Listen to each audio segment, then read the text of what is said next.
Are there more gods than one? Answer, there is but one only, the living and true God. In Tagalog, meron bang higit kaysa isang mga Diyos? Sagot, mayroon lamang iisang Diyos, ang buhay at tunay na Diyos. So it says here that God is the living God. It says so in Daniel chapter 6 verse 26, for Yahweh is the living God, enduring forever. And because He is the living God, does He give life? It says in 1 Timothy chapter 6 verse 13 that it is God who gives life to all things, whether someone who has faith or an unbeliever. So He is the living God, sabi sa sagot sa Catechism. Now, is He the true God?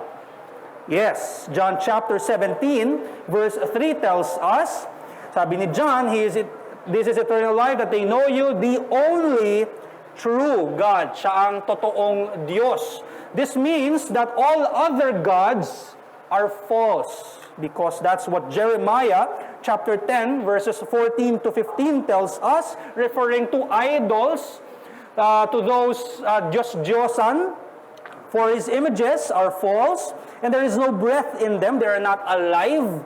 They are worthless, a work of delusion. Any idols, any statue, mga rebulto, yun ay mga hindi buhay. So, should these things be rejected then? 1 Corinthians chapter 8 verse 4 tells us, we know that an idol has no real existence and that there is no God but one. So yes, these should be rejected. And should we therefore not trust them? Yes, we shouldn't. 1 John chapter 5 verse 21 tells us, little children, keep yourselves from idols. So sinabi natin that He is living, He is true. Now, is He one? Kasi yun yung sagot right? One true living God. Is the true God one? The answer is yes. Deuteronomy chapter 6 verse 4, the famous prayer of the Israelites here, O Israel, the Lord our God, the Lord is one. What else did God say about God being one? Is there a God besides me? There is no rock. I know not any. And so should the people of God, should the people of God confess that there is one true God? Yes.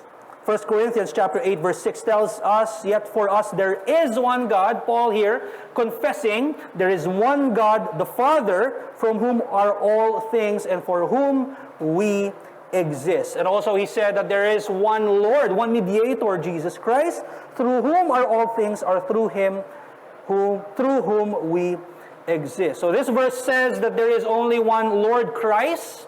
Does this contradict the fact that there is one God? Of course not. Sabi ni Christ, I and the Father are one. Okay?